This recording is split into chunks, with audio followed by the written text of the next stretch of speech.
Hi, this is Chavez. I am a student of Muma College of Business.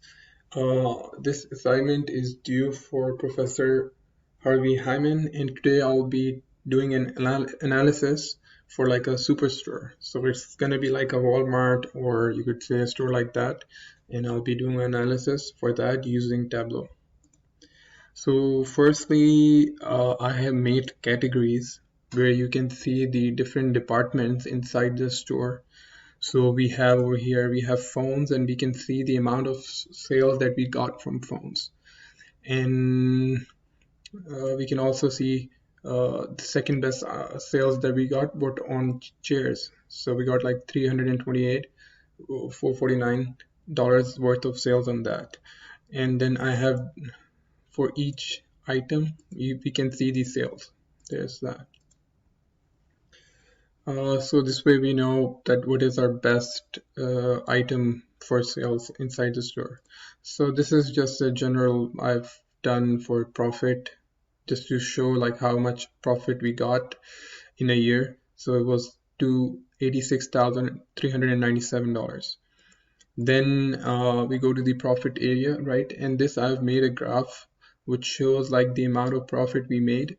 So let's just say we go to the first point. We see that on January 2011, this store made a profit of $2,319. So, and as we go further, we can see the next month was not as good, right? The one after was even worse, but it got better later on. And we can see like how, or and here we can see loss on in July we didn't make anything. And then if we were to check just the months where we didn't make any profit, we can see that January, January was also, it looks like a bad month. We lost about $1,456 there, right? And also if you wanted to see with this graph, this is very, it's giving us a lot of information. If you wanted to see like what's the most amount of profit we made, right? So we can see, like this is the highest point on our graph, and it shows like the $15,000 at one point in time. So on October 2013, we made $15,000 worth of profit, right? And then we move forward. We can also see the quantity, right? The quantity of items for this stores. So in month of January, like we sold 235 items, right? And with that, we can see like every single month. So although it seems like we sold 527 on March 2011, right? And then we go forward, we can see the quantity for each month of items that we sold. So this graph is very useful in regards to that. It can tell us the quantity, right? And then this is the graph that I like the most, right? So this graph gives us a detailed information of the profit on categories. So on accessories, we made a lot of profit, right? It seems like a very profitable item. And the second item we have here is appliances.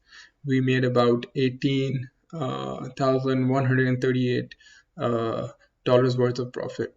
For this, I used uh, uh, and the bars that are on the left side, they are also showing us loss, right?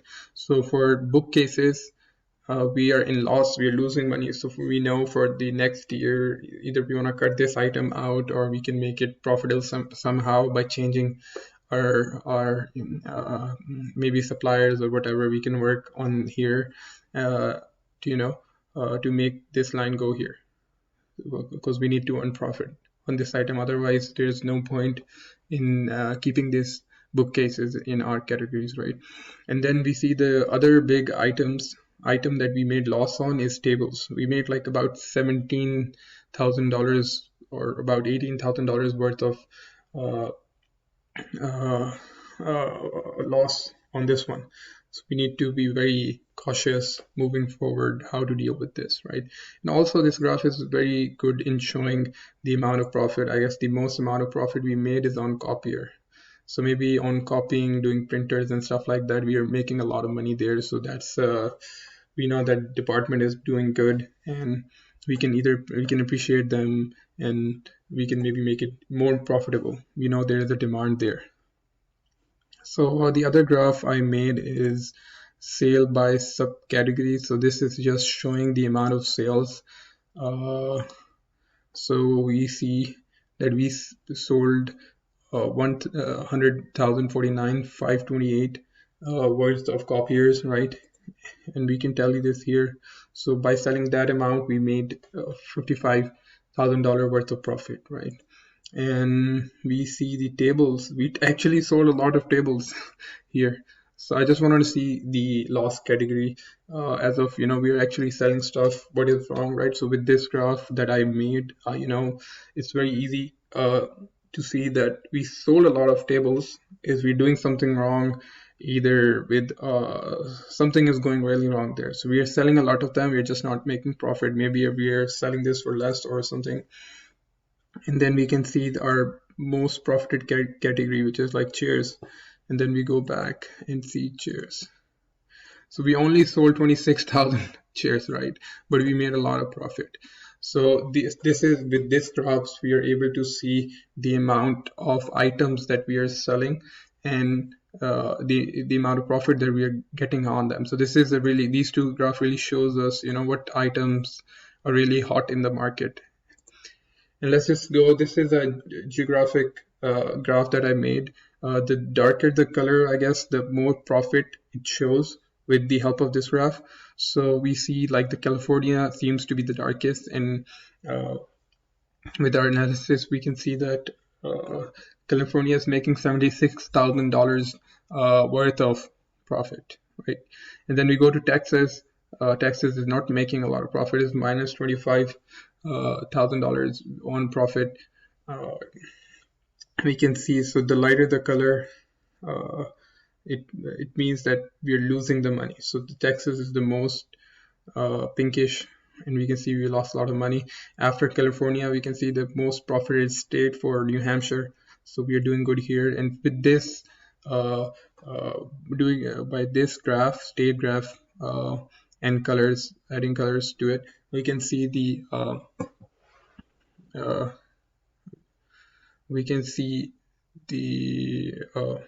profits and our losses very easily. It's very seeable.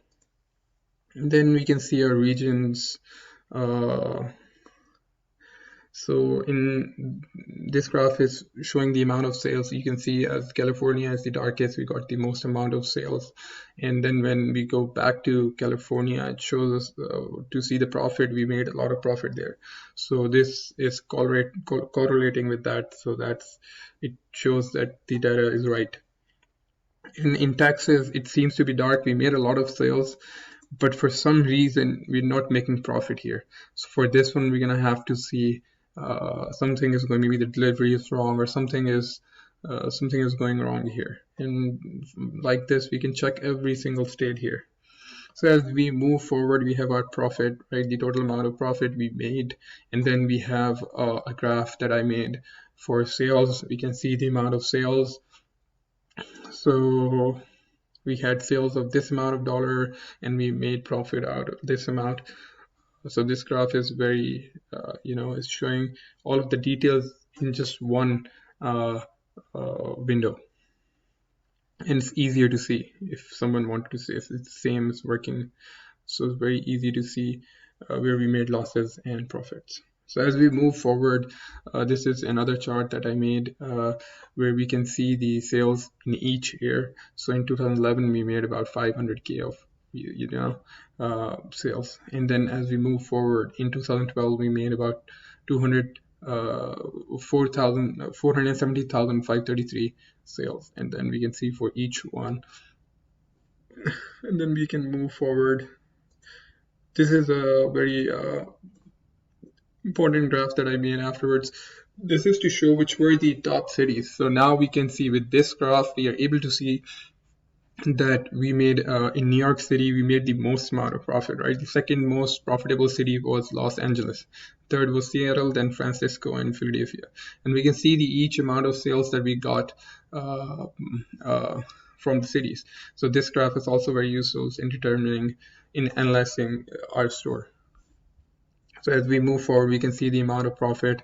It seems like it's correlating with the other graph as well. We can see New York had made the most profit and it had the most amount of sales. So this is very easy to see. Same thing for Los Angeles, we can see this as well. And then as we move forward, so we are going towards the end of our analysis. So this was the analysis of a superstore, and I think I tried to do my best. Thank you.